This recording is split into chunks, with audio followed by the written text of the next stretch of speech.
NBA draft is right around the corner, and every year brings in a new wave of young talent ready to make their mark at the next level. The 2026 NBA draft has been one of the most anticipated classes in recent memory. So many talented players ready to begin their NBA journeys. Today, I'm going pick by pick through my 2026 NBA mid to late first round mock draft as we did the lottery portion last episode, so make sure you guys go check that out. I'll be breaking down each team's fit and why I have each prospect landing where based on their strengths and weaknesses and what type of impact they could have at the next level. And yes, ladies and gentlemen, welcome to another episode of Hardware Hoops presented by DJ Sports Show with your host, DJ Hamilton, the place where we talk all hoops all the time. And without further ado, let's get into the show.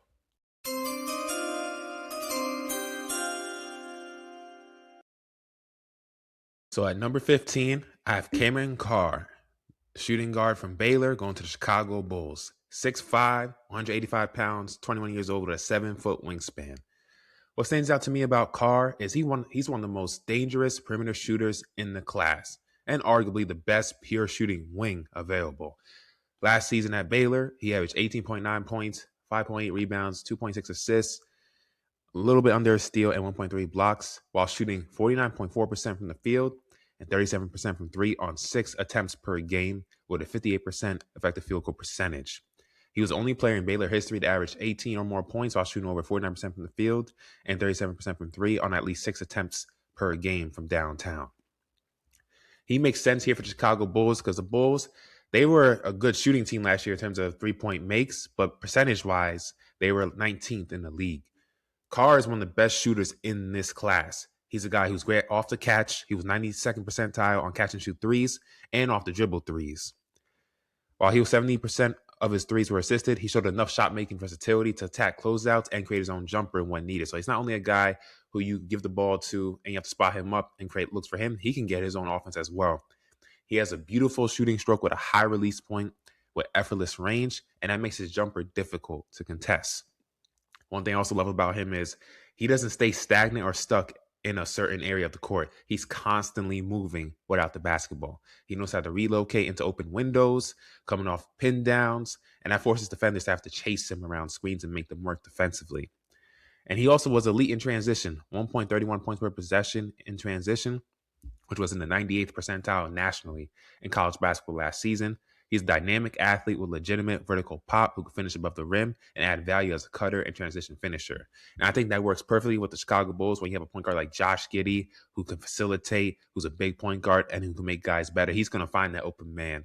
And playing with Carr, who's a great transition athlete, that's going to make Giddey's life much easier. And also his shooting ability, that's going to spread the floor open for guys like Matas Bazelis and Anthony Simons on your roster who are 3-level scorers who, can go to the rim. And then when you have shooters around them, that's going to open up the lane for them and make guys have to make sure they respect the shooters that they have on this roster. So if I'm the Chicago Bulls, this makes sense for them. He's not just a shooter. He also can defend too. He averaged 1.3 blocks per game with a 4.0 block percentage. So he's not just someone who can shoot and play offensively. I think he's going to be an elite 3-and-D type of player with some shot creation ability.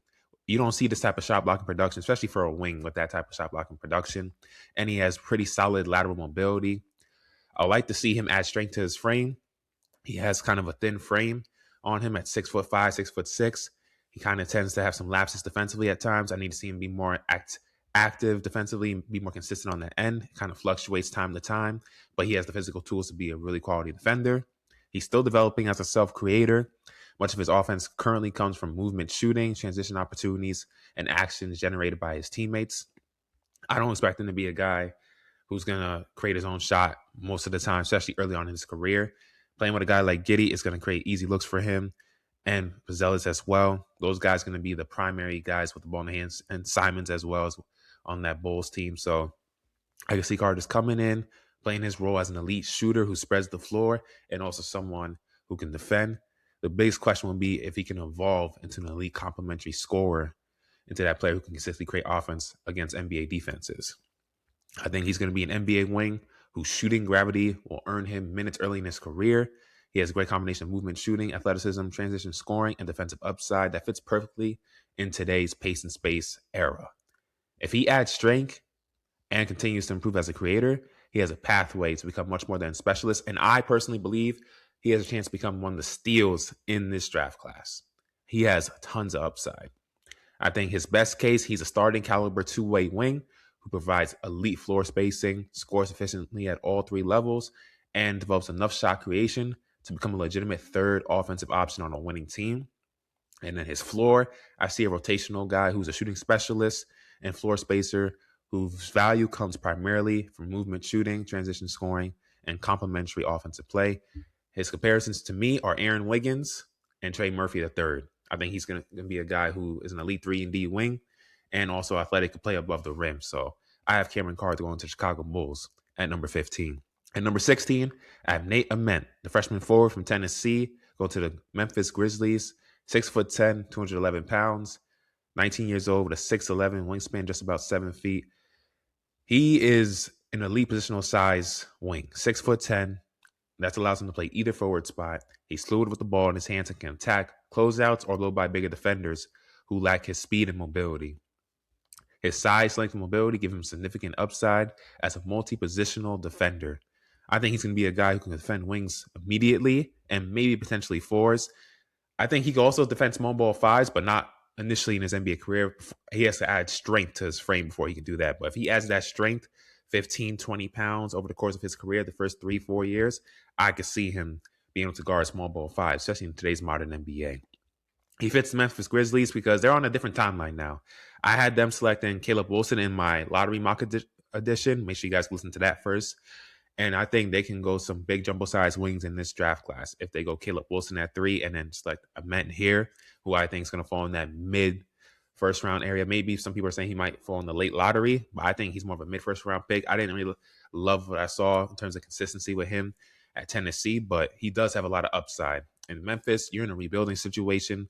You're trying to move off Ja Morant, who I think is going to get traded this offseason. So you need to acquire as much talent as you possibly can. And I think Ament is a guy who is kind of a swing pick. You're a team with no expectations. There won't be a lot of pressure on him to have to perform. You're not trying to win. You're just trying to build a foundation for the future. And I think he can provide that and be a guy where you can slowly integrate him into the system and build with him and polish and work on the kinks in his game. I think he's someone as well who has intriguing face-up scoring upside. He has great size, high release point. He can shoot over smaller defenders. He has solid shooting mechanics and touch that I think suggests great long-term growth as a shooter. 41% on dribble jumpers, 33% on catch and shoot jumpers last year. And when he's aggressive, which is hot and cold sometimes, but when he's aggressive, he knows how to put pressure on defenses. He can get to the foul line. He averaged over 7 free throws attempts per game at Tennessee last year. You're betting on a guy who's 6'10" forward with great ball skills, mobility, and defensive versatility. And in today's NBA, that's one of the most coveted archetypes that you want. Dynamic, apex, tall, jumbo-sized wings who can do a little bit of everything and also who are mobile. One thing I'm worried about with him is his efficiency. He's 40% from the field, 33% from 3. He had 20 games last year at Tennessee where he shot under 45% from the field and 11 games with 15 points or fewer while shooting under 45%. He can disappear during stretches of games and occasionally play without real aggression offensively. And despite averaging over 7 free throw attempts per game, there are multiple games where he failed to pressure the defense and didn't really get to the foul line. He had 5 games with 6 or fewer free throw attempts, fewer than 12 field goal attempts, and under 45% shooting from the field. 2 of those performances came in the NCAA tournament against Miami and then the eventual national champion, Michigan, where he failed to record a single trip to the foul line. And when people were talking about him as a lottery pick, that's what I was kind of worried about. Does he have that killer instinct every single game to go out and attack, be aggressive, and not let the last shot or a bad game affect him mentally? I know he's a young kid, but I didn't see the consistency for him to be a top 10 pick. Some people think he could be a top 10 late top 10 pick, maybe in 9-10 range or even 11-12. But coming into the year, he was expected to be a top 5 pick coming into the year because people were that high on him. So I think Nate Ament, he's a extremely thin player. He's going to have to get stronger as well. His finishing efficiency has to get better, 48% at the rim, 43% on layups. That's going to have to get better, especially for a player of his size. You got to be finishing better. But I think overall, he's one of the highest upside forwards in this class because of his rare combination of ball skills, size, mobility, and defensive versatility. He remains more for projection and production at this stage, but I think his best case scenario, he'll be a dynamic two-way forward who can develop into a matchup nightmare offensively and versatile defensive chess piece for an organization. His floor, I see a rotational forward whose inconsistency as a shooter, finisher, and offensive initiator limits him to a complementary role. To me, he reminds me of Austin Day and a little bit of Zachary Rissaker. And let's hope he doesn't turn into Rissaker, even though Rissaker is still a young player in the league who was the first overall pick back in 2024. For y'all who don't know, who's from France. He kind of has the same frame and kind of style of play, but let's hope he doesn't turn out like Rissaker, who so far has been a disappointment as the number 1 pick.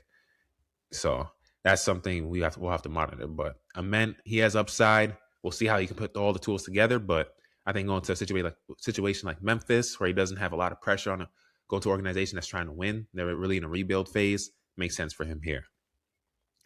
Next up at number 17, I have Karim Lopez, the forward from Mexico who plays for the New Zealand Breakers. Thunder, selected him here. 6'9", 222 pounds, 19 years old, 7 feet wingspan. He has elite positional size, 6'9", with the versatility to play either forward spot, and he has a strong frame that also suggests he can add more muscle. He's one of the top international prospects in the class, and he's considered to be the first and best NBA prospect to ever come out of Mexico. The best, excuse me. He has high defensive upside thanks to his size, length, and instincts, and he finished 6th in the NBL in total steals with 37 and 9th in steals per game with 1.2. And I love how he's an aggressive scorer who attacks the rim with purpose, can create his own shot in the mid-range. He's not a knockdown shooter yet, especially from three-point range, but the defenses can't ignore his shot creation ability. He's comfortable with the ball in his hands.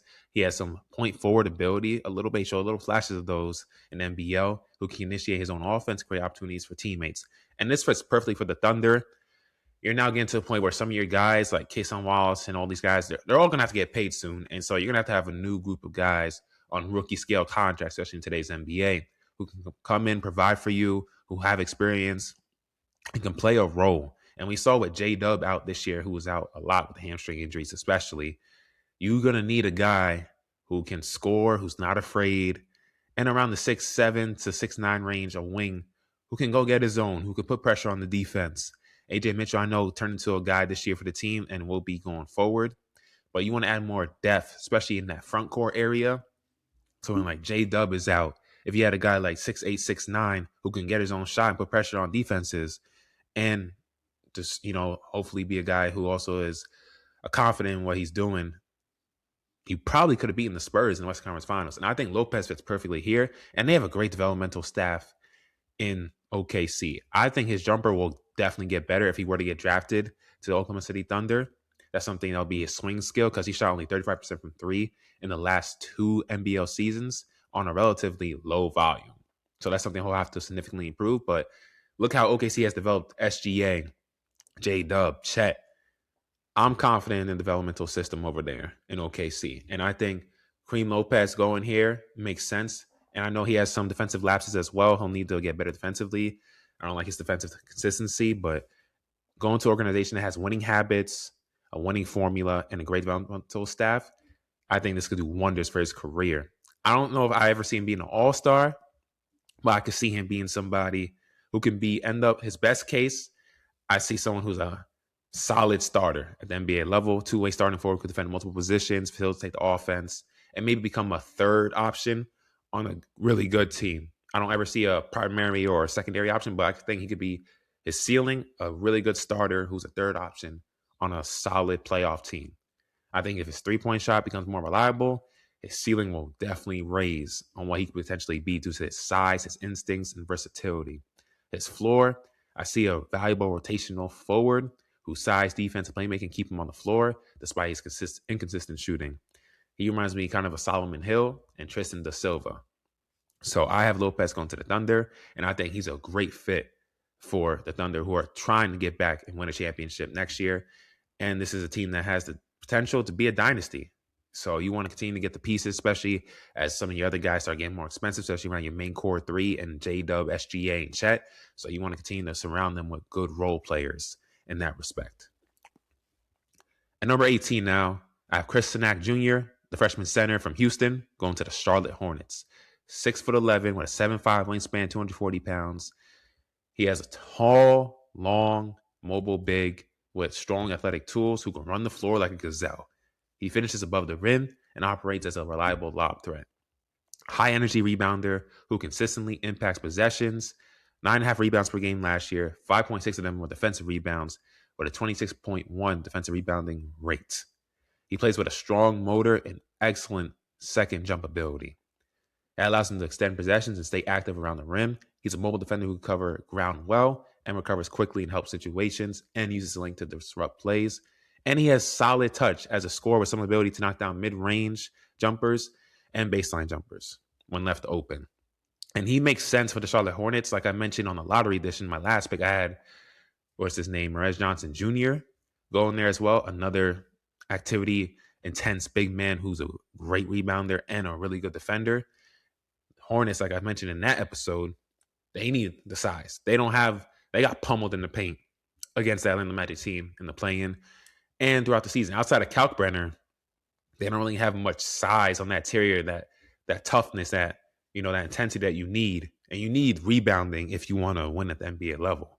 Getting these two guys from Cenac Jr., and if they were to get Tarris Johnson, hypothetically, gives them two guys who are 6'10 and taller, who are really good defenders, who block shots, protect that interior, and gives LaMelo Ball two lob threats who can go for that ball and slam it down.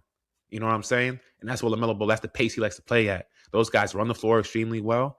So I think Cenac Jr., he makes sense here for the Charlotte Hornets. Some of his weaknesses, he's not a guy who's you're going to say, you're going to get the ball down to in the post and like, oh, go get us a bucket. He is a limited offensive creator who's heavily dependent on his teammates. 81% of his shots were assisted last year at Houston. He was 43.3% on non-rim two-point attempts. Outside the rim, he kind of struggles to score. And his outside shooting remains inconsistent, 33% on low three-point volume on just 2.5 three-point attempts per game. So that will need to improve. But playing with a guy like LaMelo Ball, he's going to get easy looks. LaMelo Ball plays at almost 100 miles per hour, fast, gets to the lane, really collapses the defense, and pulls 2-3 defenders at him at all times due to his ability to put pressure on the rim. Cenac Jr. is going to thrive and feed off that because he's going to be in the dunker spot probably most of the time and get easy looks. And LaMelo Ball's going to throw that thing up. He could throw it with the left or right hand, the lob passes. They're going to get out and run in transition. This is going to be a fun Hornets team just like we saw last year. And if they add these type of big men to their roster, this is a team that already has a solid foundational base. I think next year they can finally make the playoffs. Maybe as an 8th seed or 7th seed, but they need these type of bigs who can run the floor, who bring the defensive activity, the intensity on the rebounding portion of the game. And you need those second chance opportunities because when you're going against physical teams with big men inside, especially in the era right now, you need those guys. So I think Cenac Jr. overall is going to be a high motor rim running big who brings value through his rebounding, vertical spacing, defensive activity. I think his tools suggest early on he's more of a rotational upside type of big with offensive limitations and kind of inconsistent defensively, but he does have long-term potential as a starter if he can improve those type of things in his game. I think his best case scenario, starting caliber rim running big, who anchors the defense, runs the floor, protects the rim, and finishes efficiently in a complementary role. And his floor, backup energy big man who provides rebounding, athleticism, but is limited offensively and kind of spotty defensively. So my comparisons for him, I think his ceiling, maybe a Jaren Jackson Jr., Triple J, who's on the Utah Jazz, former Defensive Player of the Year, who's been an all-star in the NBA. I think maybe Cenac Jr., if his best case scenario irons out the kinks in this game, could maybe be a fringe all-star or maybe just a best solid starting big man. And I think maybe his floor, maybe a Kel'el Ware, what we see with Miami Heat currently. So those are my comparisons for him.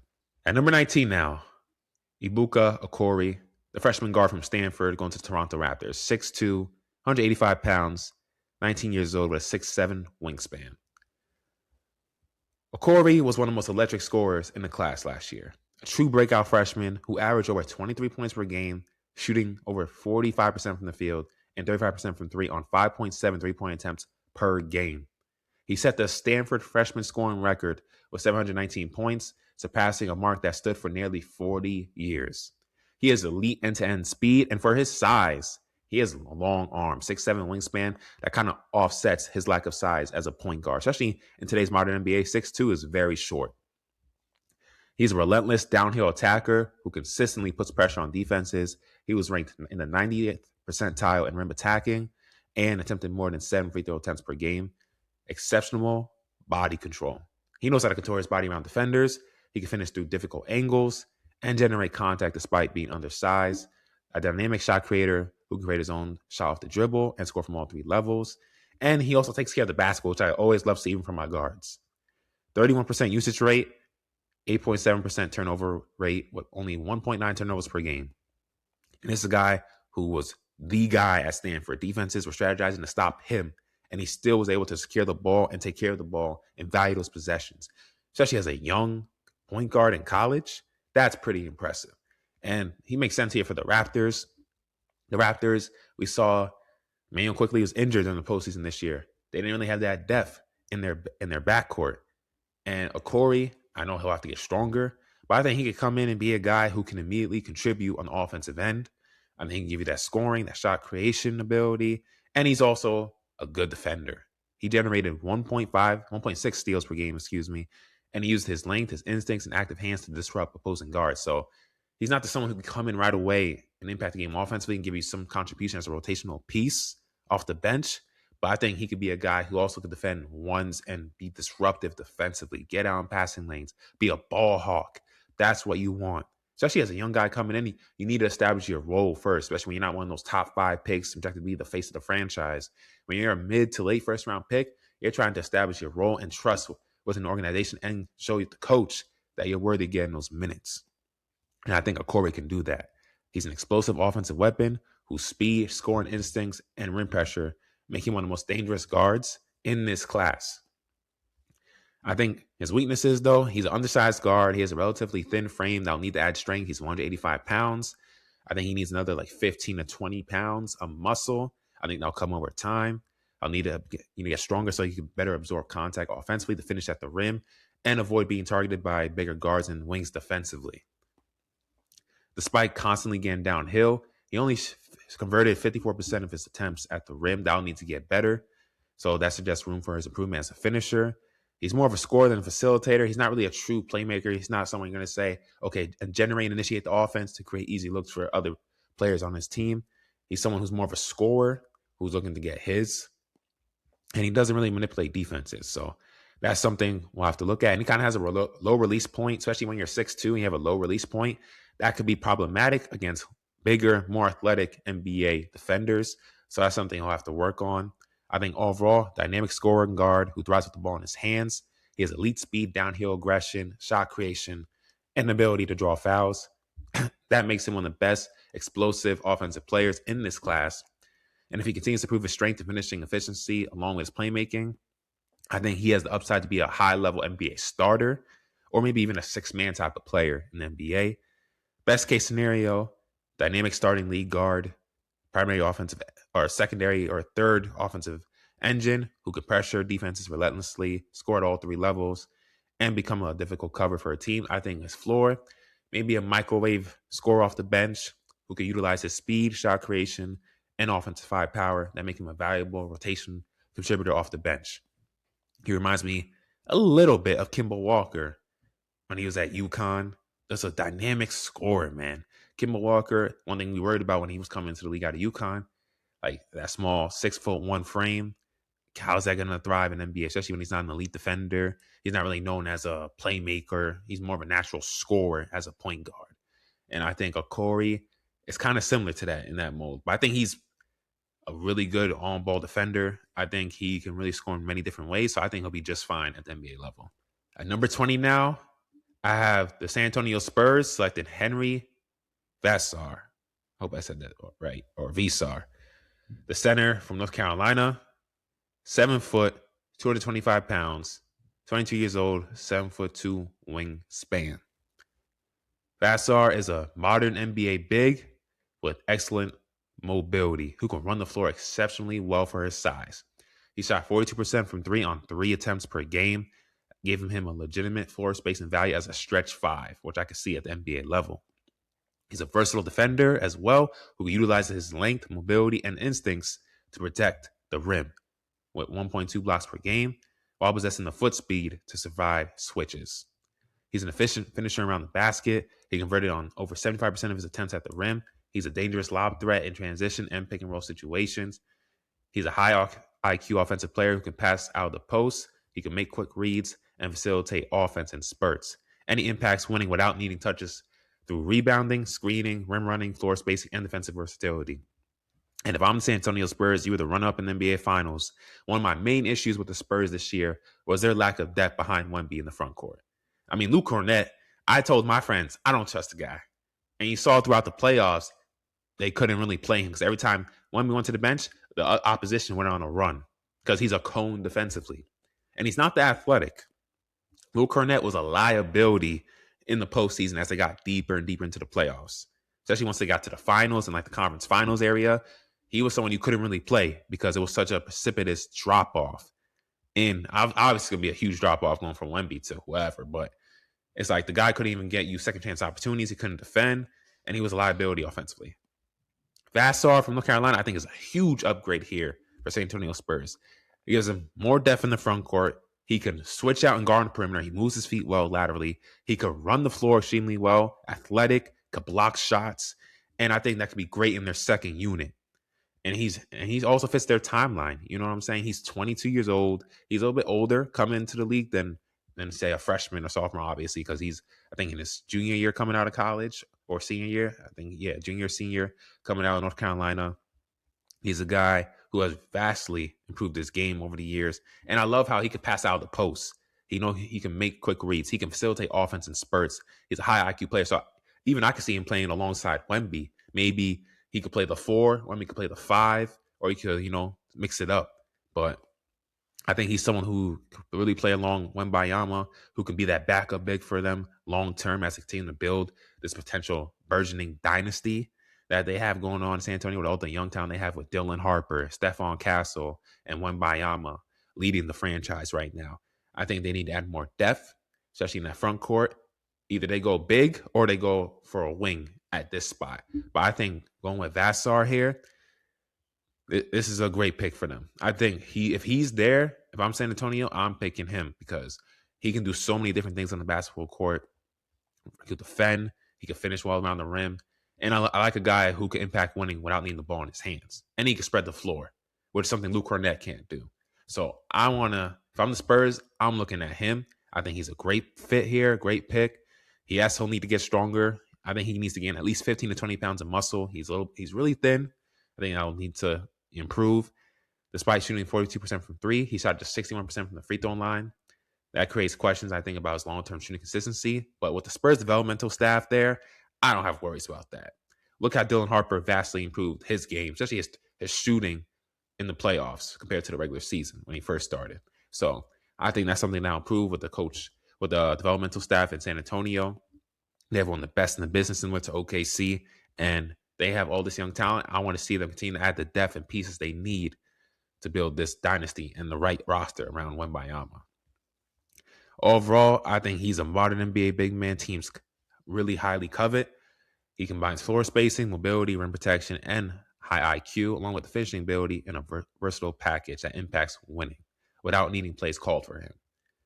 His ability to shoot from deep, switch on defense, run the floor, and make smart reads offensively gives him a valuable role player floor with a room for more based on how his body continues to develop. Best case scenario, I can see him being a high-level starting center in the NBA who can space the floor, protect the rim, and switch out defensively in pick and roll coverages, hedging, everything. He can facilitate offense in spurts and become a two-way connector on a winning team. His floor, I see a good rotational big, glue guy who provides floor spacing, energy rim running, and defensive versatility off the bench, all impacting games without high usage. Reminds me a little bit of Chris Anderson, who was Birdman back in the day. So that's who he kind of reminds me of in terms of comparisons. So if I'm the Spurs, Veesar, however you say his last name, he's the guy. 21, Allen Graves, the forward from Santa Clara, going to the Detroit Pistons. 6'9", 225 pounds, 19 years old, with a 7-foot wingspan. One of the most disruptive defensive playmakers in the class. He averaged 1.9 steals per game. He had a remarkable 4.9 steal and block rate. He produced 4.9 steals and 2.4 blocks per 100 possessions. He moves his feet well. He has long arms. He makes life difficult for opponents on and off the ball. And he's always engaged defensively and displays elite awareness as a help defender. He's a legitimate floor spacing potential type big. He shot 41% from three-point range, 75% from the free throw line. He can screen well. He's a connective tissue type of player. He had a 2.6 assist turnover ratio with a nearly 14% assist rate. And he crashes the offensive glass aggressively. 2.8 offensive rebounds per game. He's someone who I see projecting as a strong rebounder. He averaged 6.5 rebounds per game, 11.5 per 40 minutes. He rolls hard to the rim, creates advantages for teammates, and consistently makes the extra pass. And if I'm Detroit, we saw a team that struggled shooting the three ball. This is a guy I think could give you that floor spacing ability. This is a guy that also could help you on the glass and who could set good hard screens for you. We need more shooters as much as possible around Cade Cunningham. We saw how defenses in the playoffs were able to collapse, tighten the paint, and it made things tough, and they exhausted Cade. But if you could surround Cade with more shooters, guys who could really knock down shots, that's going to open up so many things for him offensively. Yes, they need to try to get someone who can be a legitimate second co-star alongside Cade in Detroit, but you also want to continue to surround him with elite shooters, guys who can space the floor. I think Graves can do that for the Detroit Pistons. And I think he'll be someone who could just sit in the corner, knock down those threes, play effective defense, and rebound the basketball. Be really good in his role. I think he makes sense here for Detroit Pistons. I know he doesn't have the greatest burst. He's not really athletic. He has limited upside as a finisher and overall offensive ceiling. He did struggle finishing around the basket, just 52% on his layups. He'll need to continue to improve his consistency and confidence in his perimeter jumper. Even though he showed flashes, there's still room for improvement there. And I don't think he'll ever be a primary shot creator or offensive end at the NBA level. I think he already has NBA caliber defensive impact. The questions are with his shooting, finishing, and offensive confidence around the rim. I think he's going to be one of the better under the radar defensive prospects in this class. His instincts, versatility, passing feel, and rebounding, I think, give him a clear pathway to carve out a really good NBA role. I think he's going to be a connective tissue type of player who coaches are going to love because he consistently impacts winning without needing touches or plays run for him. I think the best case scenario for him is a versatile potential starter at the NBA level who can guard multiple positions, space the floor, and facilitate offense while becoming a high-level glue guy on a playoff team like the Detroit Pistons if he were to go there. And in his floor, I see a defensive-minded rotational forward whose instincts, toughness, rebounding, winning habits allow him to provide value off the bench for years. I think his comparisons for me, he reminds me of Boris Diaw, just a grounded type of 6'9"-ish, 6'8" type forward who's a really high IQ player who can space the floor, who's not going to wow you with athleticism or anything like that, but just a smart overall basketball player who affects winning. And he reminds me of Kyle Anderson as well. So that's who Graves reminds me of, and I think going to the Detroit Pistons makes sense. Number 22, I have Christian Anderson, the sophomore guard from Texas Tech, going to Philadelphia 76ers, 6'2", 165 pounds, 20 years old with a 6'6" wingspan. One of the best shooters in the draft class. He hit over 41% from three while being comfortable shooting off the catch, off the dribble, and movement. He's an excellent facilitator and floor general. 7.5 assists per game. That set the Texas Tech single season assist record with 244 assists. He's a high-level pick-and-roll creator who can consistently manipulate defenses and create easy looks for his teammates. A crafty scorer, he utilizes his pace, footwork, and touch to finish around the basket despite lacking elite athleticism. He's an active defender who averaged 1.5 steals per game and shows strong anticipation and ability to disrupt passing lanes. One of his best performances this past season was that 34-point and 11-assist game versus Lindenwood, and his 30-point 10 assists a game. That was the first 30-point 10 assists a game, in Texas Tech history.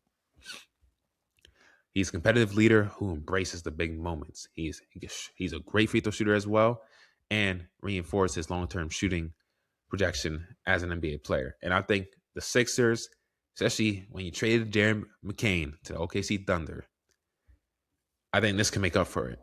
This is a guy who can give you that scoring ability off the bench, who can shoot the basketball, create his own shot, who's a facilitator as well. He might be a better facilitator than McCain was. I think McCain is a knockdown shooter, which is similar to Anderson. But I think this as kind of makes up for that hurt that we saw with Jared McCain and what he did in the playoffs for OKC, how he was a sniper for them. I think Anderson come in and fill that role for them next season if they were to draft him, if he was there at 22. Because I think he could be a really good NBA player.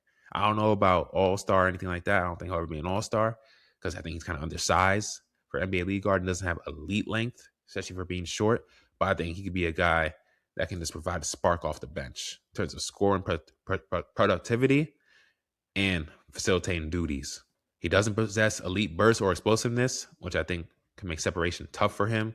His size and physical limitations will somewhat cap his defensive upside. I think that'll kind of hurt him, especially since he's on the skinny side. He'll have to really get stronger and add strength at the NBA level.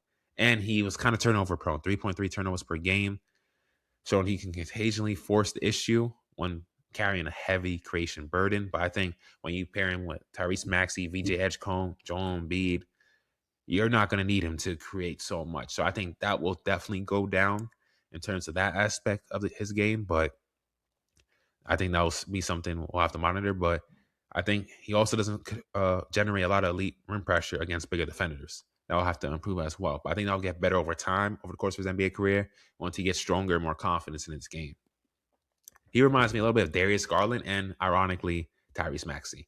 Undersized guard who has high scoring ability, who can score in bunches, not freakishly athletic, but is crafty and can finish at the rim. And he can facilitate the offense as a secondary type of playmaker. I don't think he'll ever be the playmaker that Darius Garland is, but I think he could be maybe something below that.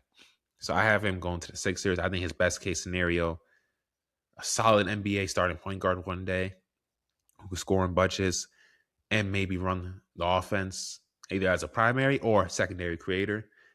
And then his floor, maybe a solid spark off the bench, maybe a six-man type of role. So that's why I have Christian Anderson going to the Philadelphia 76ers. Number 23, I have Meleek Thomas, the freshman guard from Arkansas, going to the Atlanta Hawks. 6'5", 190 pounds, 19 years old with a 6'7" wingspan. Elite scorer. He's a true bucket getter at all three levels who can create his own shot anytime. He was very efficient at the rim. He shot 60% at the rim last year for Arkansas, and he finishes well through contact.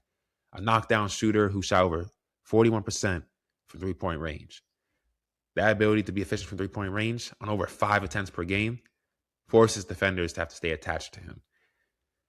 And if I'm the Atlanta Hawks, because in my first part of this mock draft, when I had the lottery edition, I had them selecting Braden Burries. And why I think those guys make sense for the Atlanta Hawks, they need guys who can create their own shot in the half court. These two guys can do that. Meleek Thomas and Braden Burries. We saw what it looked like in the playoffs when outside Nickeil Alexander-Walker and CJ McCollum, nobody was really adept at creating their own shot, especially when those guys were on the bench or they had a cold game. They need added depth in that backcourt who can create their own shot. Especially if they go with a backcourt type of guy, they need someone like that. And I think Thomas can give that to them, especially more depth off the bench. Because Dyson Daniels, as great as he is defensively, I should have mentioned in my last episode, he's a liability offensively. You can sag off him. You can play 5-on-4 as opposition on the defensive end. Because Dyson Daniels, he's petrified to shoot. He can't shoot. He's not looking for a shot. He'll be at the basket and he'll pass it open for a three. He doesn't have the confidence in the offensive game. So he's a liability, basically a no-show offensively. So you need somebody like Meleek Thomas or Braden Burries, who I had going to them in the lottery edition, who can provide that scoring spark. And they give you, solid defense as well, especially Braden Burries. And I think Meleek Thomas as well, who we're speaking about right now, he's a disruptive defender as well, 1.5 steals per game. He knows how to read passing lanes well. He's not an elite defender, but he's not someone I see being a liability on that end. And he's a solid secondary playmaker. He was doing that for Arkansas behind Acuff this past season. Wasn't like, I don't expect him to ever be an elite playmaker or someone who's going to generate offense, but 2.5 assists per game, only 1 turnover per game. He makes those simple reads on kickouts and lobs that I can see at the NBA level. And he was one of only 2 freshmen last year to average 15 points per game or more, convert on better than 40% from three-point range on 5 or more attempts, and 1.5 steals per game. So he was a well-rounded player as a freshman under John Calipari last year at Arkansas. And I like how he fights and navigates screens. He gets skinny, slithers through those screens, that the opponents try to set, and he stays with his defender for the most part. And he knows how to utilize his angles to stay attached to his assignment. I think some of his weaknesses, he's not good in the mid-range. 30% on short mid-range shots, 36% on long mid-range shots. He's either rim or three. There's no in between with him. That's something that will have to improve at the NBA level. He kind of forced the issues. He has some bad early clock, ill-advised shots that I saw when I was watching some film of him. I'm like, he could have got into a better flow with an offense, move the ball around, get a better look, be more patient. I think that kind of comes with a young guy, especially at the guard position. This will get him a little more patient, get within the flow of the offense. You don't have to shoot a shot 5 seconds into the shot clock. Get something better, especially if it's not a good shot. He struggles when that first read isn't available. He needs to get a little bit better at processing that second read and get faster because things are going to speed up at the NBA level. So that's something he's going to have to work on. I think that could kind of lead to him taking those ill-advised rush shots because when he sees that first read isn't open, he kind of is like, oh, he probably panicking to like, oh, I got to shoot this. And also turnovers as well. So I think that's something as he polishes will improve. He needs to get stronger as well. That was something I'll have to work on. His defensive concerns, he can get beaten by stronger guards. I don't think he'll ever be someone who you're going to put on the opposition's best player. He gets too manipulated defensively. And I think at the end of the day, I think his best case, he'll be an explosive scoring guard who can average high-level points, hit tough shots, and develop into a reliable two-way starter. I think his floor, a microwave scorer off the bench, which I think he'll eventually be. I think who will struggle with his efficiency and decision-making against NBA defenses. He reminds me a little bit of Jordan Clarkson. When he's hot, he's hot. But when he's cold, he's cold. So I think that's who Meleek Thomas will eventually be. And I think in the end, he makes sense for the Atlanta Hawks. They could use more backcourt, half-court type scorers who can get their own. And I think he makes perfect sense for them. 24, Dailyn Swain. Small forward from Texas, going to the New York Knicks. Your reigning defending champion, New York Knicks. 6'7", 210 pounds, 6'10 wingspan, at 20 years old. To me, he is, if you're talking about wings in this class, outside the lottery, he may be the best available wing outside the lottery. He's an elite defensive playmaker. He can disrupt the ball. He is I call a ball hawk. He's a pest defensively. 1.6 point steals per game in each of the last 2 seasons. He posted a 3-point steal percentage at Texas and a 3.2 steal percentage at Xavier the year prior in the Big East. He has an ideal NBA wing frame, excellent size, strength, length, and athleticism. He kind of reminds me a little bit that OG Anunoby archetype as a versatile, multi-positional, 6'7" to 6'9" range type of wing. Strong, athletic. He has outstanding anticipation in passing lanes. He can cover ground quickly, generate deflections, and consistently creates transition opportunities. His offensive impact, I see a powerful downhill slasher with a lightning quick first step that can make him difficult to contain. He finished above the 90th percentile on rim attacks this past season. Crafty finisher who can score off 1 or 2 feet and finish through contact. And I love how he can play off the ball. Who can cut, relocate. He shot 74% on cuts to the rim, 72% on spot up twos. I think he'll need to improve his shooting ability. That's something that definitely he need to work on. And then be a level 34% from 3 on 3 attempts per game. We need to see that consistency get better. He has some of a low release point. He'll need to improve his release point at the NBA level because I think his shot will get easily blocked with the way it is right now. He could be a streaky shooter from the perimeter, but I think that'll improve over time. And his defensive consistency could waver at times. I think he has the tools to be an elite defender, but I think his intensity on that end is not always there. So I think that'll need to improve. But one thing I loved is from his year at Xavier to Texas, he took a major leap offensively. He increased his scoring average from 11 points per game at Xavier to 17.3 at Texas. He improved dramatically as a creator and facilitator. He averaged 3.6 assists to just 1.7 turnovers per game at Texas. And he had a career low 19.9% assisted field goal rate points. That showed his growing self-creation and ability and offensive independence at Texas. So he's someone I know is a workhorse who's going to do what it takes to help his team win, to be the best possible player to help his team.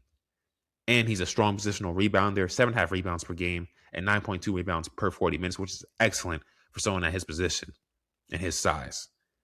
So I think Swain makes sense for the Knicks here. Knicks, they really have a lot of key guys and good guys on their team, especially we'll see how they keep, if they extend Towns, if they end up signing Mitchell Robinson back. But I think this can give them more depth in their front court, especially at the wing position. OG Anunoby was healthy this postseason, but, he's had some times in his career where he's been injury prone and things of that nature. I think Swain could be that guy off the bench. If Anunoby, you have that insurance if he is dealing with injury issues. I think Swain could be that guy who could fill in and impact the game and help you right away, who could be a defensive pest and guard the opposition's top two guys or things of that nature, who can get out in transition, who's going to finish at the rim, who just provides that energy and spark off the bench. He's not going to be a guy I think is going to knock down threes right away in his NBA career. We'll see how he develops that, but I think he could be a guy who can impact the game in other ways, putting pressure on the rim, going to the rim and finishing strong, and also creating some opportunities for others, finding guys. He's a smart basketball player, and I think he's just someone who's going to be really good. I think his best case, I could see him in kind of a mold of OG Anunoby. I think that's his ceiling, and that's pretty good ceiling. I see an all-defensive type player if he reaches his ceiling. I think Dailyn Swain could be one of the best steals in this class. This class is so talented. There's a lot of really good guys in the mid to late first round, I think, who are going to be really good NBA players. He can impact winning without needing high usage. And I think his best case scenario, like an Anunoby, he can develop into a reliable secondary or third type of creator and shooter. So that's his best case. And then floor, I see a rotational, defensive-minded wing whose athleticism, versatility, rebounding, and disruptive defensive presence make him a valuable contributor on a playoff team. Even if his jumper never fully develops, I think he can still affect the game in many ways. To me, his comparisons, Jeremy Grant, I see Herb Jones. Athletic, gets to the rim, not an elite three-point shooter, but can do all the little things for a playoff team. So I have him going number 24 to your defending champion, New York Knicks. 25, I have Tarris Reed Jr., the center from UConn, going to the Los Angeles Lakers. 6'10", 265 pounds, 7'4" wingspan, 22 years old. He's an old school, rugged big man who knows how to impose his will with his physicality and toughness on the interior. He's excellent at sealing defenders deep in the paint and establishing position early in possessions. And I think he also has nimble feet. He has advanced footwork for his size. When I saw him in the Big East tournament and also the NCAA tournament when they got to the national championship game, unfortunately they lost to Michigan, he moves so well for his size. I was kind of impressed. And he had some moves down there too. He's comfortable scoring on the block, establishing position. He had those baby hooks, the drop steps, the up and unders, and he could finish with either hand around the basket. He shot 69% at the rim on 15 rim attempts per 100 possessions. That showcases his efficiency as an interior scorer. If you're the Lakers, one thing I looked at all season, one thing many of the media pundits talk about, you guys need more size in the front court. DeAndre Ayton wasn't it, and outside of him, there was no presence down there. There was no one to be that enforcer down low. And I think Reed fits perfectly here for the Lakers.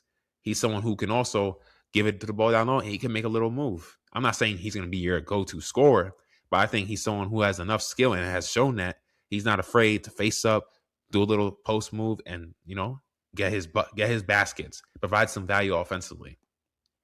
He has a brick wall screener who can create separation for ball handlers and rolls hard to the rim, and that goes perfectly when you have a Luka Doncic, who's one of the best pick and roll players we've ever seen.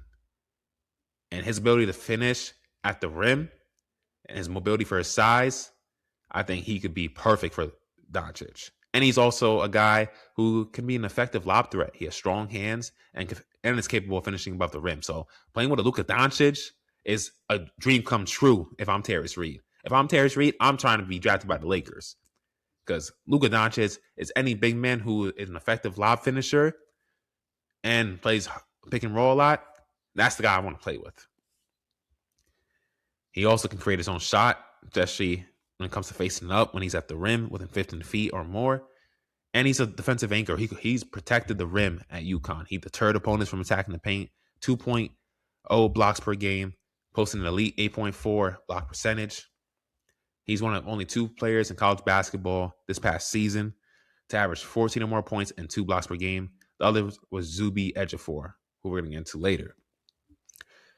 Reed utilized his size, strength, and timing exceptionally well around the basket and consistently altered shots beyond the box score.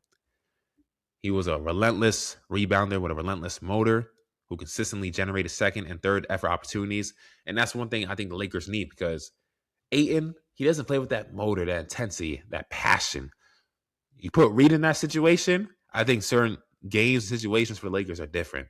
And I think if they keep Ayton, this just gives them added depth in the front court. They need a guy who's 6'10" and up who can help them. He averaged 9 rebounds per game last year and over 13 per 40 minutes. He was a strong positional rebounder who boxes out well, has good fundamentals when it comes to boxing out. He knows how to steal defenders offensively, and he controls the space in the paint. And that's what you want, especially when you have a big physical big man. You need a big man who knows how to utilize and use his size to his advantage and that type of girth. And he does it on the offensive end, for stealing his man offensively and boxing out defensively to secure the defensive rebound. He brings that toughness and physicality every night and does a lot of the dirty work that winning teams need. And if you're the Lakers, you need an edge to you. You can't be soft in the paint. I don't think Ayton has that. He doesn't have that mentality. Reed Jr., I think, could bring that to the Lakers. And I think it's a perfect fit.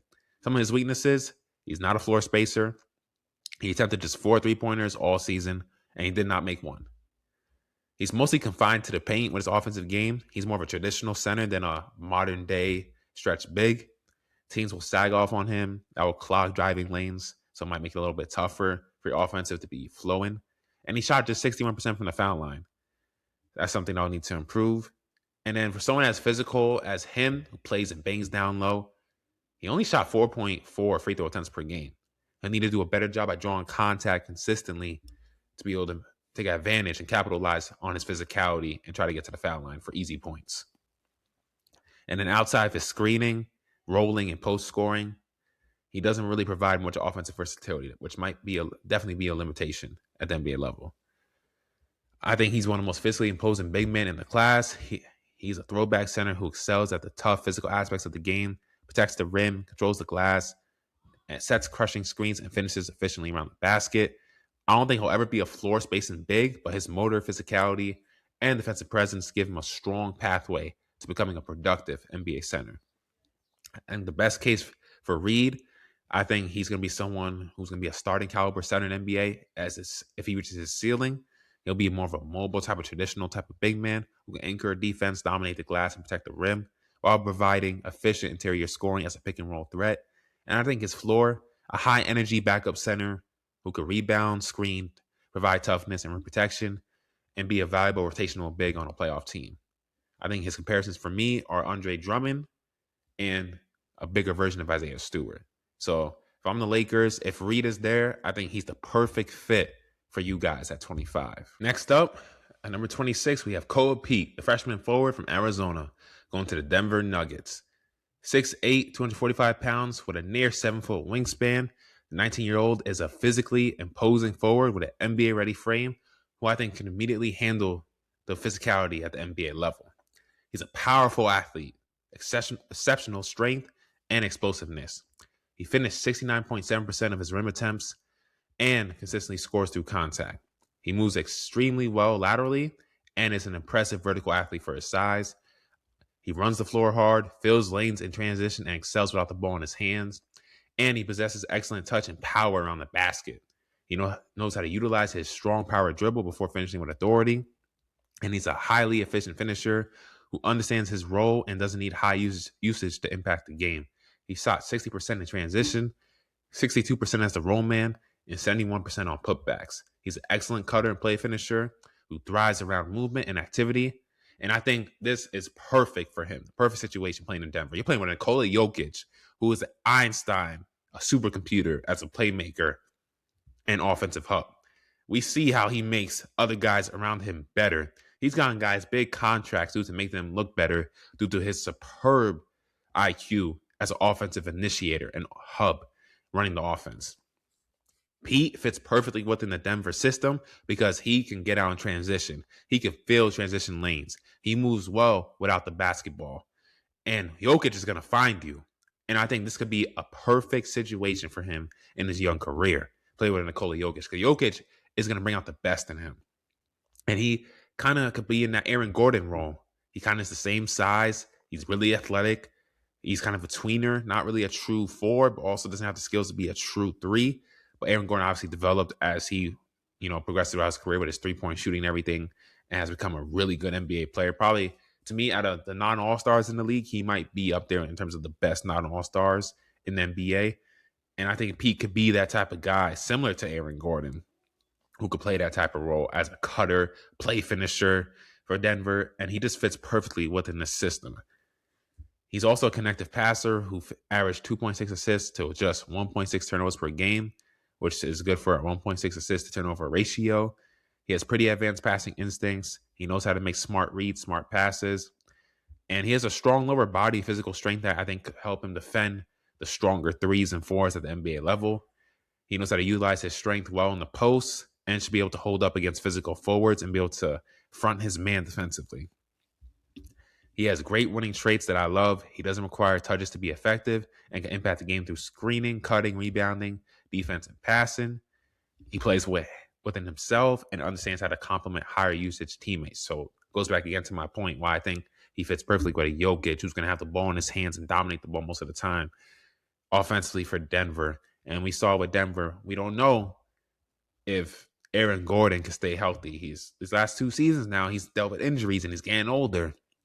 I think Pete could be that guy who could kind of, if you want to build another championship team around Jokic, he could probably be that guy next up after Gordon who could kind of fill in that type of role based on how you develop him.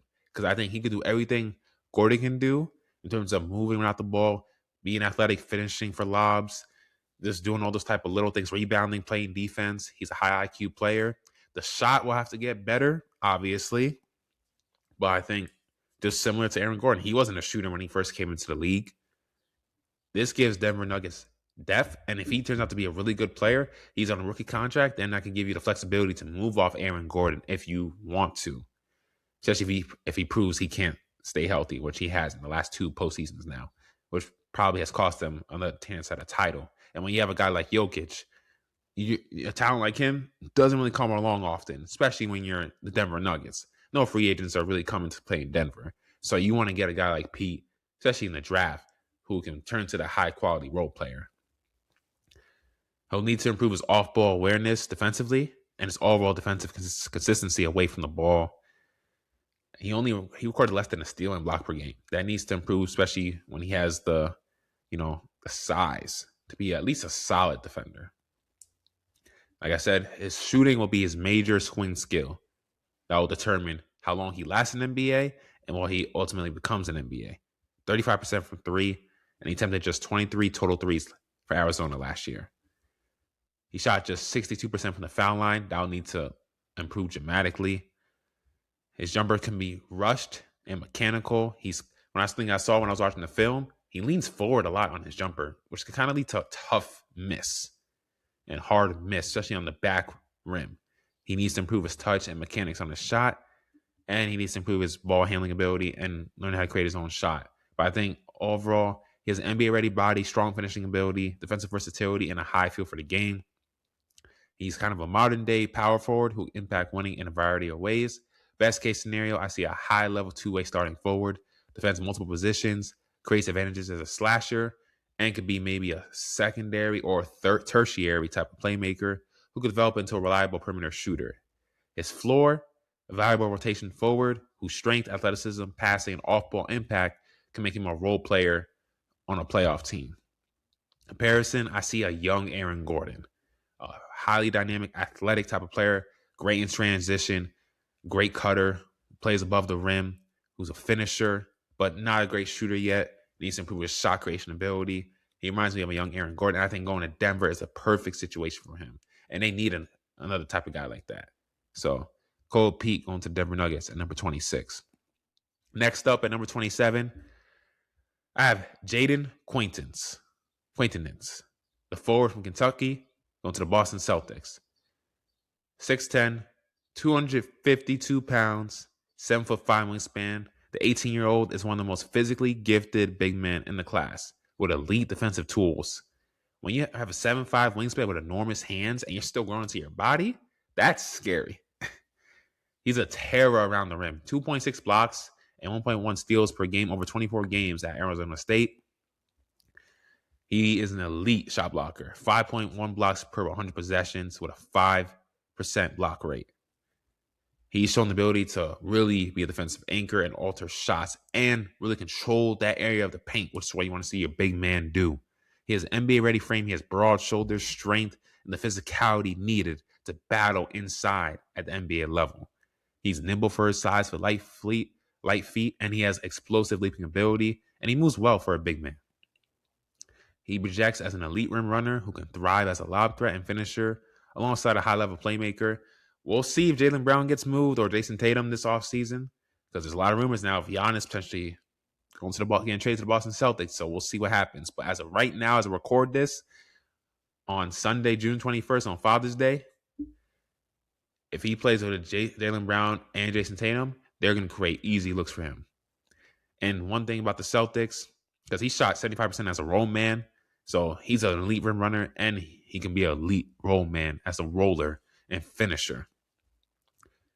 They need more depth in their front court, the Boston Celtics. They got pummeled in the paint last year. The only size they had really is Nemes Keita. I don't even want to count Nikola Vucevic. He was a liability. He can't defend. He's a cone defensively. And he couldn't even knock down 3-point shots in the playoffs this year. And he's supposed to be some offensive threat. You need a guy, even though he has injury problems, he tore his ACL and Quaintance. That we have some, concerns on if he can stay healthy.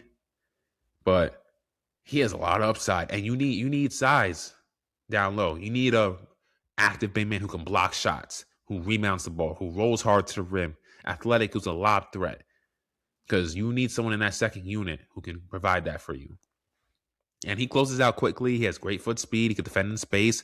He can hedge over and guard guards. He can do all these type of things. I think he's one of the better defensive prospects in this class because he combines the length, mobility, and the instincts of a really good defender. And he's a strong rebounder who knows where the ball is going. He's like a great tracker of the ball. He knows how to find the basketball off the rim, and he knows how to get in position. He averaged over 10 rebounds per 40 minutes over his last 2 seasons of college basketball. One thing we'll have to question, though, is durability. He missed the entire season with a torn ACL, like I just mentioned. His offensive game still needs refinement. He's a very raw offensive player and needs a lot of polish. He shot just 19% from 3 at Arizona State and struggled at the free throw line, shooting 48%. His free throws shooting dropped dramatically for some reason.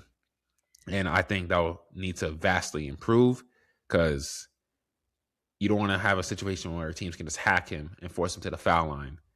And then he's a liability on that end of the floor. And I think if you're the Celtics, I think it's a perfect fit because also he can develop well in Boston. They need someone similar to, I think he reminds me of Robert Williams, Time Lord. They're in their first iteration, early years of Jaylen Brown, Jason Tatum, when they went to that first finals in 2022. He reminds me of Time Lord.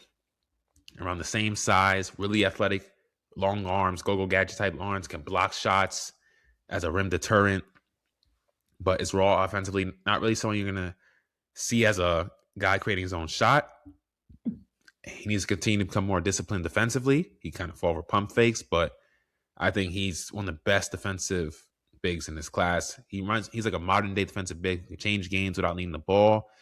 Elite rim protection, rebounding, athleticism, giving him an immediate NBA role. His shooting and offensive development and injury history will determine how high his ceiling goes. Best case, defensive anchor, starting caliber center who protects the rim at an elite level, switches when needed, finishes as a roller, and develops enough shooting to at least stay on the floor. His floor, I see energy big and defensive specialist who's rim protection, rebounding, and athleticism make him a valuable rotational center, even if the offensive game never fully develops. So I have him going to the Boston Celtics. At number 28, I have Bennett Stirtz, the guard from Iowa, going to the Minnesota Timberwolves. 6'3", 6'6" wingspan, 185 pounds. The 22-year-old senior is an elite dynamic shot creator who will score from all three levels with a deep bag of moves. He has step back threes, the pull-ups, the difficult off-the-dribble shots. When I was watching some of his film, I'm like, yo, this guy could play in the NBA as a great rotational piece off the bench right away. Stirtz is one of the most productive offensive guards in college basketball last season. He was the only player to average 19 or more points, 4 or more assists, and a steal while shooting at least 45% from the field and 35% from three over the last 2 college basketball seasons.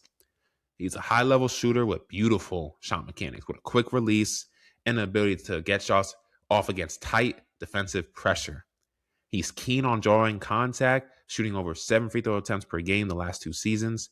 And he shot over 35% from three on over 4 attempts per game at both Drake and Iowa while utilizing a high usage role at over 25% usage rate. Despite his limited athleticism, he's an effective finisher who finished over 70% of his shots at the rim per 100 possessions. He has a high-level basketball IQ who's really good in pick-and-roll situations. He understands defensive angles and consistently makes the right reads, whether attacking the rim, hitting the dunker spot, or finding shooters on the perimeter. And one thing I also love about his game, as a point guard, he could pass with either hand. I've seen him make passes with his left hand, out of pick-and-roll situation with his left, right, whether throwing wraparound passes in the corner for the shooter, lob passes, you name it. He creates advantages through space, patience, and skill rather than someone who is relying on his athleticism because he's not a dynamic athlete by any stretch of the imagination. I want to see how his game translates to the NBA level. Iowa's not really known for, producing NBA players. So I want to see how his game translates. I think he's a guard who can space the floor, create shots, and provide secondary playmaking next to another type of offensive star. In this case and scenario, Anthony Edwards, if he goes to Minnesota. And I think this is perfect what Minnesota needs. One thing we've been talking about over the last couple of seasons with the Timberwolves, Mike Conley is not what he used to be. He's older. He's on his last legs, tail end of his career, twilight of his career.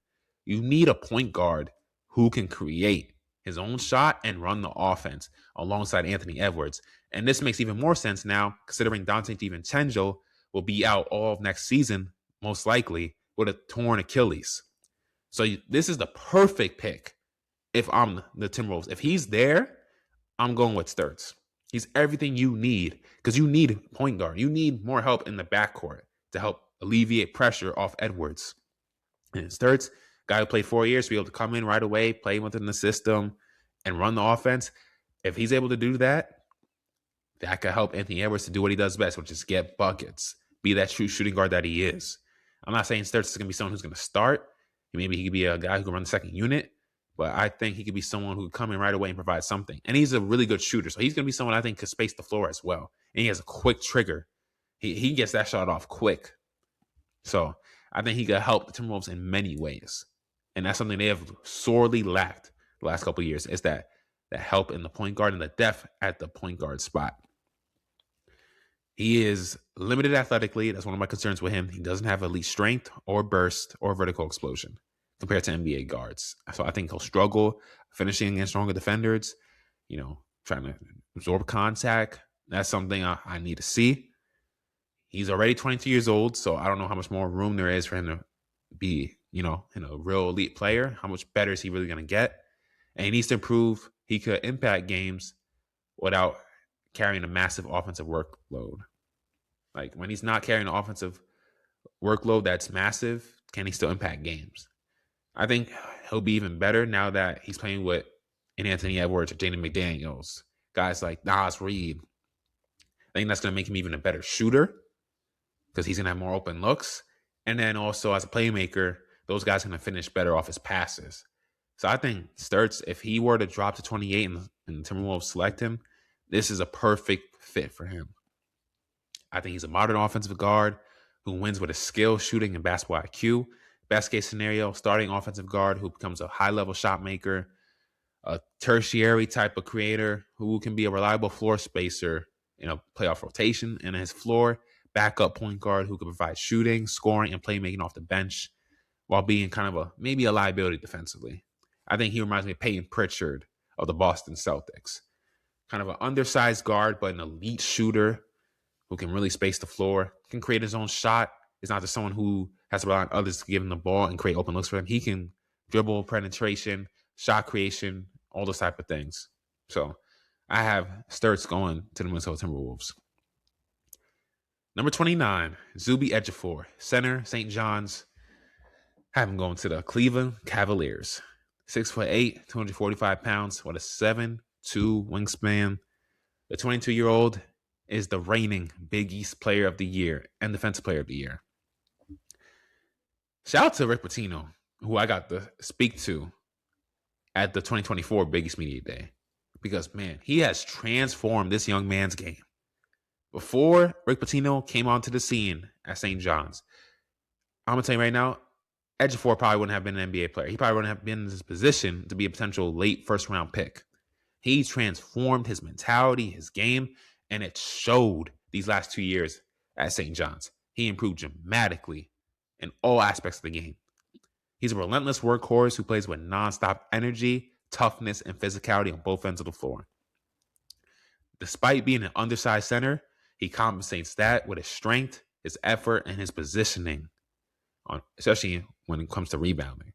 I think he's going to be an impactful interior defender and an energy type of big man throughout the course of his career.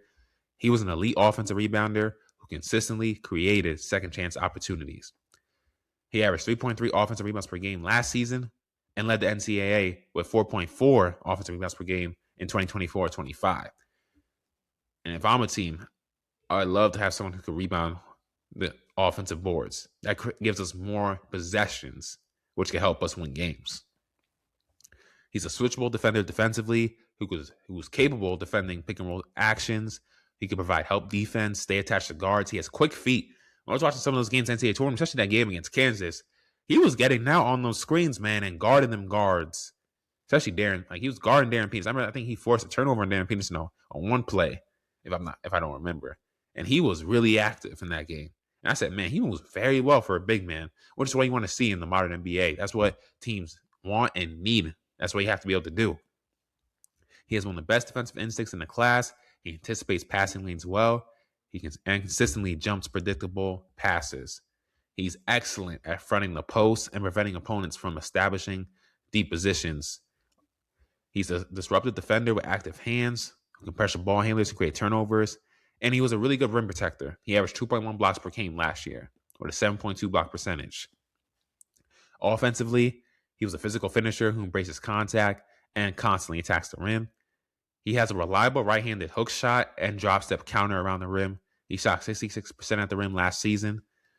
He's a strong foul drawer who averaged over 6 free throw attempts per game over the last 2 years.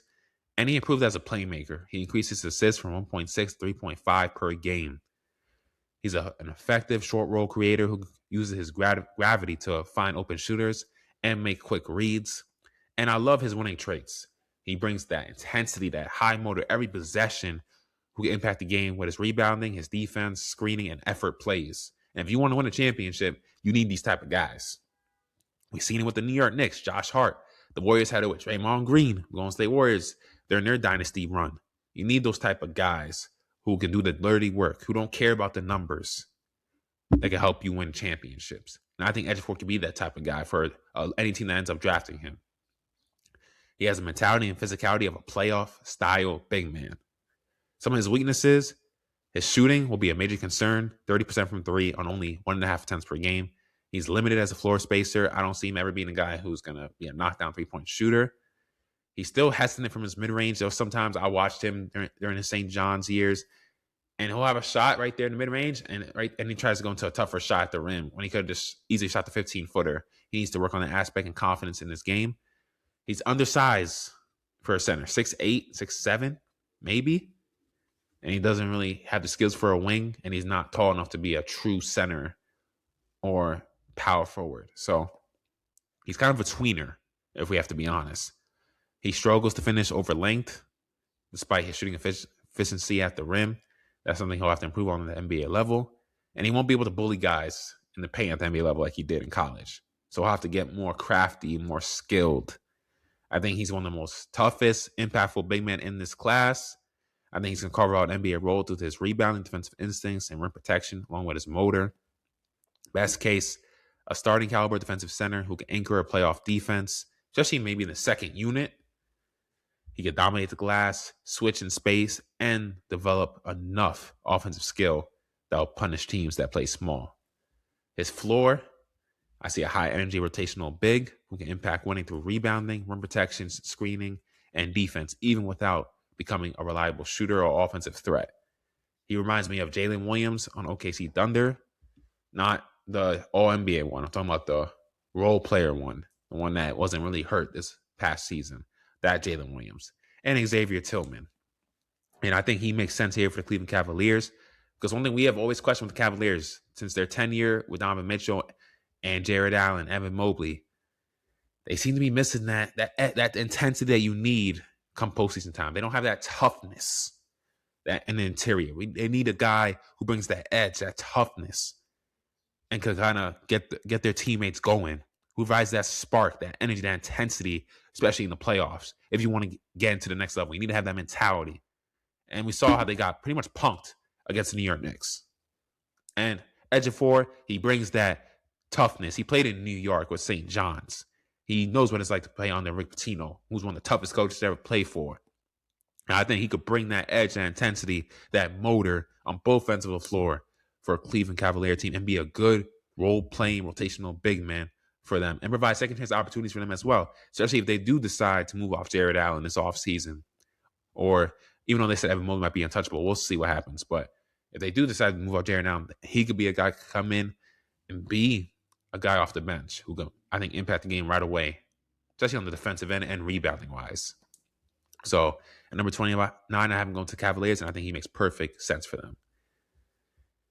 And to cap off this mock draft, which has been amazing, doing this two-parter with you guys in the first round on what is a loaded class. At number 30, with the final pick in the first round, I have Isaiah Evans, the sophomore forward from Duke, going to the Dallas Mavericks. A 6'6 wing, 180 pounds with a 6'9 wingspan. The 20-year-old is a 6'6 athletic wing with one of the most valuable NBA skills coveted in today's NBA, shooting. He's a high-volume shooter who can space the floor and capable of creating his own offense without constantly needing the ball.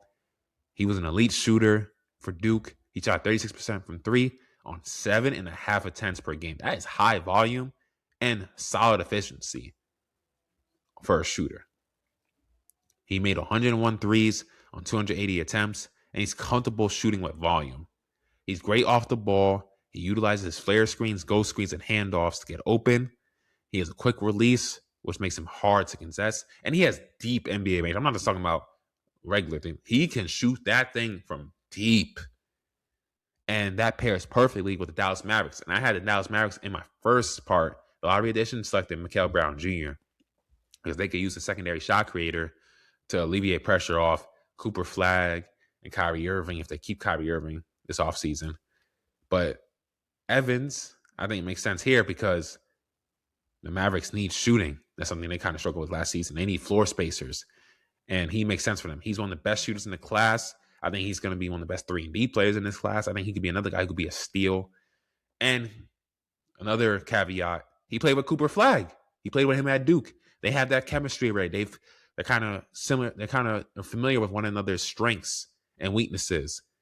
And he already has that chemistry and cohesiveness, that camaraderie playing with Cooper Flagg back at Duke during 2024-25. They're in Cooper's only season at Duke. And I think they could pair well with one another. Cooper could drive to the rim, kick it out to Evans for three-pointers, also playing alongside Kyrie Irving. He's going to get easy setups playing alongside those guys who are going to put a lot of pressure on defenses. Defenses are going to focus on them, and that's going to create a lot of open looks for him downtown.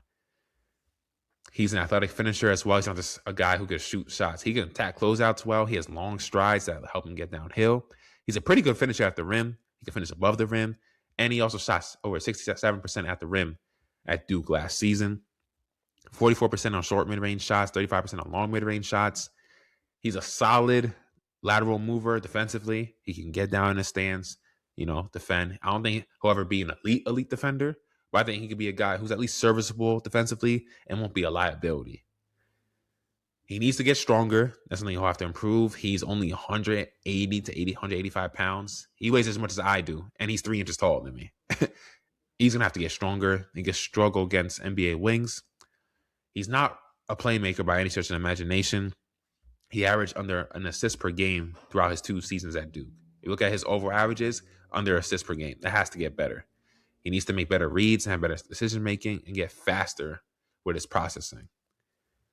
He needs to get stronger so he goes to finish better through traffic. He's only really good in open space and in transition when he has a clear lane. He'll have to get better at that at the NBA level because not everything's going to be clear cut at the NBA level. You got to be able to finish through traffic. And his defensive consistency can kind of lapse, which we kind of see with young guys sometimes. They kind of had a, fell asleep there defensively where they kind of lose their man. I was watching some film on him, and he'll lose his assignment. He'll kind of overhelp when he didn't need to, or he didn't help when he needs to. I think his defensive fundamentals and IQ will have to get better. I think overall, though, he's a modern NBA wing who possesses elite shooting. He's a good enough athlete who can play above the rim, and he moves so well without the ball. He's one of the best off-ball movers in this class. If I had to say who the best off-ball movers in this class are in terms of relocating and being elite shooters, it's him and Cameron Carr from Baylor. They might be the best in terms of like 3-and-D potential. I think these guys could be legit. Best case scenario, I see a starting wing who spaces the floor, attacks closeouts, and provides two-way value. And the floor, I see a rotational shooter who could provide spacing and athleticism. He might not be a guy who could rely on defensively, but I think he'll still be a good NBA player. And then he reminds me of Jordan Hawkins, an Isaiah Joe on the OKC Thunder, and a poor man's shorter version of Brandon Ingram. Skinny, can score, not an elite defender, a good athlete, but not an elite athlete, but can kind of be inconsistent at times, bro. But I think he makes perfect sense for the Dallas Mavericks. I think he fits everything what they need. We'll see if he even falls to here, but I think if they get him and nab him here at 30, this is a steal for them. And he already has the chemistry with Cooper Flagg, so it's a win-win. But yeah, ladies and gentlemen, that is going to do it for my full 2026 NBA first-round mock draft here on Hardware Hoops. I hope you guys enjoyed this deep dive on each prospect, on where I believe each prospect will be going, of all the first-round prospects and what is projected to be a loaded class, an historic class for the ages. If you guys haven't already, make sure you guys hit that like, subscribe button, share anybody you know who loves basketball, share any NBA junkies, hoops junkies, as we talk here on Hardware Hoops, all the time. I'm your host, DJ Hamilton. This is Hardware Hoops presented by DJ Sports Show, and I'll see y'all next time. Peace.